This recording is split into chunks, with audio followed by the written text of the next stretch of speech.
नमस्कार, मैं अर्नब गोस्वामी। साथियों, ये मेरा ऑफिशियल चैनल है जिस पर मैं आप सभी को पेंशन से जुड़ी हर ज़रूरी और अहम खबर देता हूं। अगर आपने अभी तक हमारे इस चैनल को सब्सक्राइब नहीं किया है तो पेंशन से जुड़ी हर ज़रूरी खबर पाने के लिए अभी चैनल को सब्सक्राइब करें और बेल आइकन दबाकर नोटिफिकेशन ऑन कर लें।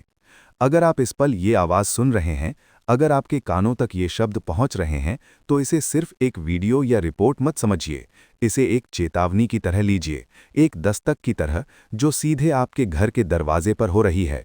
क्योंकि जो बात अभी सामने रखी जाने वाली है वो किसी दूर के आंकड़े, किसी फाइल नंबर या किसी मंत्रालय की बंद अलमारी में रखे कागज की कहानी नहीं है। ये कहानी आपके सम्मान से जुड़ी है, आपकी उस पेंशन से जुड़ी है जिसके सहारे हर महीने घर का चूल्हा जलता है, दवाइयाँ आती हैं, बिजली का बिल भरा जाता है और एक बुजुर्ग ये भरोसा लेकर सोता है कि कल भी उसकी जिंदगी चलती रहेगी। इसलिए सबसे पहले ये समझना ज़रूरी है कि यहाँ केवल खबर नहीं सुनाई जा रही, यहाँ उस खबर के पीछे छुपी सच्चाई को इस तरह खोला जा रहा है कि आप उसे महसूस करें। क्योंकि जब तक महसूस नहीं होगा तब तक सवाल नहीं उठेंगे, और जब तक सवाल नहीं उठेंगे तब तक जवाब नहीं आएंगे। ज़रूरतें इतनी बढ़ गई हैं कि कई लोगों को अपना सामान तक बेचने की नौबत आ गई है। किसी ने सोचा था कि बुढ़ापे में थोड़ी राहत मिलेगी, मगर हकीकत ये है कि इतनी कम पेंशन में गुजारा करना रोज़ एक नई जंग जैसा बन गया है। किसी का सपना था पोते की पढ़ाई कराएंगे, उसे अच्छे स्कूल में भेजेंगे, आगे बढ़ाएंगे, लेकिन पेंशन का आंकड़ा इतना छोटा है कि फीस भरना भी भारी पड़ रहा है। और यही वजह है कि आज ये मुद्दा सिर्फ बहस नहीं रहा, ये घर घर की चिंता बन चुका है और हर उस परिवार में चर्चा का विषय है जहां कोई ईपीएस 95 पेंशन का हकदार है या कभी रहा है। आज जिस बात पर ध्यान देना जरूरी है वो ये कि इस समय सोशल मीडिया पर दावों की बाढ़ आई हुई है। कोई कहता है कि इस महीने से 7,500 भारतीय नेपाली रुपया की बेसिक पेंशन लागू हो गई है। कोई दावा करता है कि उसके ऊपर महंगाई भत्ता भी जुड़कर सीधे बैंक खाते में ट्रांसफर होना शुरू हो गया है। कहीं मैसेज घूम रहे हैं कि प्रधानमंत्री कार्यालय से हरी झंडी मिल चुकी है। कहीं कहा जा रहा है कि बस कुछ दिनों की बात है और खाते में पैसा आने वाला है। लेकिन जब इन दावों को ठोस आधार पर परखने की कोशिश होती है, जब उनके पीछे की आधिकारिक पुष्टि तलाशने निकलते हैं, तो अक्सर सामने सन्नाटा मिलता है। न ईपीएफओ की तरफ से कोई ऐसा स्पष्ट सर्कुलर दिखाई देता है, न श्रम मंत्रालय या वित्त मंत्रालय के गजट में कोई ऐसा आदेश नजर आता है जो इन दावों पर मोहर लगा दे। और यहीं से उम्मीद और सिलसिला शुरू होता है। एक तरफ वो पेंशनर है जिसने उम्र भर काम किया, जिसने अपनी मेहनत की कई हिस्सा इस योजना में लगाया और अब बुढ़ापे में सम्मान से जीने की उम्मीद करता है। दूसरी तरफ सरकारी तंत्र है जिसके सामने आंकड़े, गणित, फंड की स्थिरता और प्रक्रिया की परतें हैं। मगर सवाल ये है कि क्या सिर्फ गणित के नाम पर इंसान की ज़रूरतों को पीछे ढकेला जा सकता है? क्या किसी मजदूर की भूख, उसकी बीमारी और उसकी मजबूरी का कोई एक्चुएरियल वैल्यू निकालकर उसे समझाया जा सकता है कि इंतज़ार करो? यही वो सवाल है जो इस मसले को केवल वित्तीय निर्णय नहीं रहने देता, इसे एक नैतिक लड़ाई बना देता है। एक बात हमेशा याद रखनी चाहिए कि किसी मैसेज का वायरल होना, किसी सरकारी फैसले का लागू होना, इन दोनों के बीच ज़मीन आसमान का फ़र्क होता है। सरकारी फैसला वही माना जाता है जो लिखित हो, जिसमें आदेश संख्या हो, तारीख हो और जो आधिकारिक रूप से प्रकाशित हो। बिना इन बातों के अगर कोई कहे कि फरवरी से पेंशन बढ़ गई है, तो बस एक ही सवाल पूछिए, वो कौन सा आदेश है, कौन सी अधिसूचना है, किस नंबर के तहत ये लागू हुआ है? क्योंकि जब तक ये जवाब नहीं मिलता तब तक वो बात सिर्फ दावा है, हकीकत नहीं। अब जरा उस हकीकत में उतरिए जो लाखों पेंशनर्स के बैंक स्टेटमेंट में आज भी साफ दिखाई देती है। 1,000 भारतीय नेपाली रुपया, 1,200 भारतीय नेपाली रुपया, 1,500 भारतीय नेपाली रुपया, ये वो रकम है जो पेंशन के नाम पर आती है और महीने की 20 तारीख आते आते गायब हो जाती है।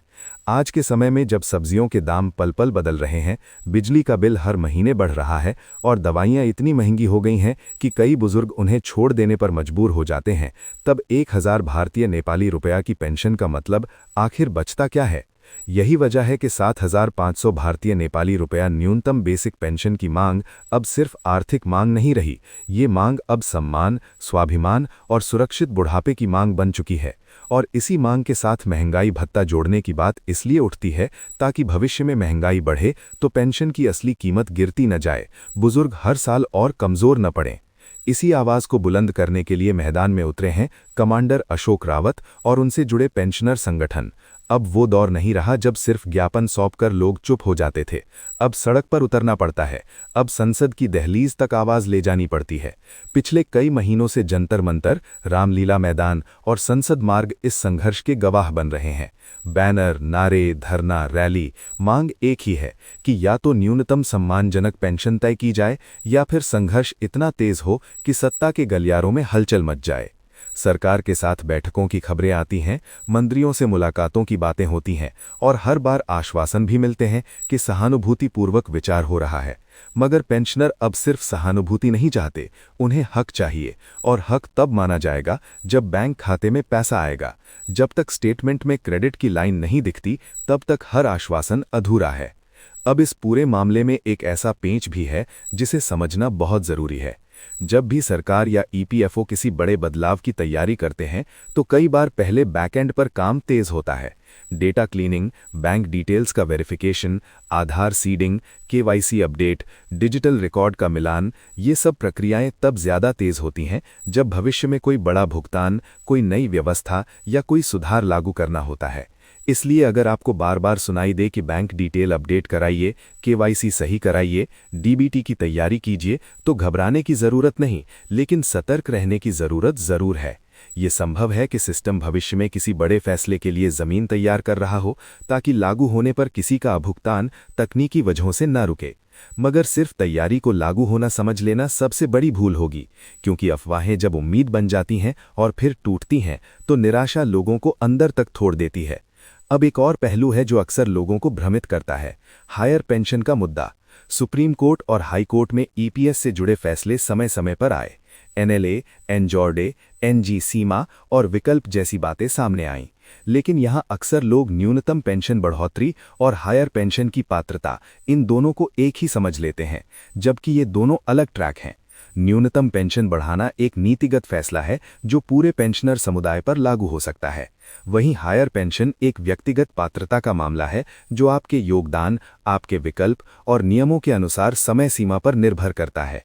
इसलिए हर पेंशनर को अपनी स्थिति अलग से समझनी चाहिए, बजाय इसके कि हर खबर को एक ही झोली में डालकर खुद को भ्रम में रखें।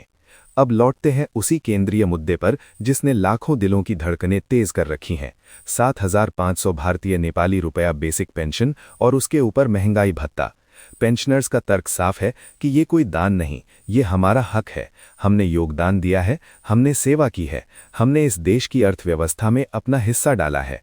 दूसरी तरफ सरकार की तरफ से अक्सर ये दलील सामने आती है कि ईपीएस एक तय नियमों वाली स्कीम है और बहुत बड़ी छलांग लगाने से फंड पर दबाव आ सकता है। यही दो ध्रुव हैं जिनके बीच फैसला उलझा रहता है, और इसी बीच हर महीने कोई न कोई नया मैसेज, कोई नई ब्रेकिंग न्यूज़ जैसी पोस्ट सामने आ जाती है जो लोगों की उम्मीद बढ़ाती है और फिर वही उम्मीद कई बार टूट भी जाती है। आज की तारीख में समझदारी इसी में है कि न तो आप ज़रूरत से ज़्यादा उत्साह में बहें और न ही पूरी तरह निराश होकर बैठ जाएं। आपको दो काम साथ साथ करने हैं। पहला, निगाह सिर्फ आधिकारिक स्रोतों पर रखिए। ईपीएफओ की वेबसाइट, श्रम मंत्रालय का पोर्टल, पीआईबी की प्रेस रिलीज और संसद में पूछे गए सवालों के लिखित जवाब, यही वो जगहें हैं जहां से सच की पुष्टि होती है। दूसरा, अपनी तैयारी पूरी रखिए। आपका बैंक खाता सही है या नहीं, केवाईसी सही है या नहीं, केवाईसी अपडेट है या नहीं, जीवन प्रमाण पत्र समय पर जमा है या नहीं, क्योंकि कई बार फैसला हो भी जाए मगर इन तकनीकी वजहों से भुगतान अटक जाता है और फिर बुजुर्ग महीनों ऑफिसों के चक्कर काटते रहते हैं। अगर आप चाहते हैं कि ऐसे फैक्ट बेस्ड और बिना भ्रम फैलाने वाले अपडेट आपको लगातार मिलते रहें तो सब्सक्राइब ज़रूर कर लीजिए। सब्सक्राइब करने का फ़ायदा यह है कि आपको हर बार अलग अलग व्हाट्सएप ग्रुप की बातों में उलझना नहीं पड़ेगा। आप सीधे वही जानकारी पाएंगे जो जांची परखी हो। और हाँ, सब्सक्राइब करने के बाद नोटिफिकेशन भी ऑन रखिएगा, क्योंकि जैसे ही कोई आधिकारिक गज़ट नोटिफिकेशन आएगा या ईपीएफओ की तरफ से कोई साफ सर्कुलर निकलेगा, वही असली गेम चेंजर होगा और आपको सही समय पर पता चल जाएगा। अब बात करते हैं उस रणनीति की जो आंदोलन का केंद्र बन चुकी है। कमांडर अशोक रावत और उनके साथियों का सबसे बड़ा हथियार है लगातार दबाव। दिल्ली घेराव, जंतर मंतर, रामलीला मैदान, ये सिर्फ स्थान नहीं, ये उस संघर्ष की तस्वीरें हैं जब सिस्टम धीमा पड़ जाता है। पेंशनर्स बार बार यही कहते हैं कि जब तक खाते में पैसा नहीं आएगा हम ये नहीं मानेंगे कि हमारी सुनवाई हुई है। यही वजह है कि फरवरी का महीना कई लोगों को डेडलाइन जैसा लगता है और इसी वजह से हर कोई इस समय को एक निर्णायक मोड़ मान रहा है। लेकिन सच्चाई को बिल्कुल साफ शब्दों में समझिए, जब तक लिखित आदेश नहीं, जब तक अधिसूचना नहीं, जब तक आधिकारिक दस्तावेज सामने नहीं, तब तक कोई भी बात फाइनल नहीं कही जा सकती।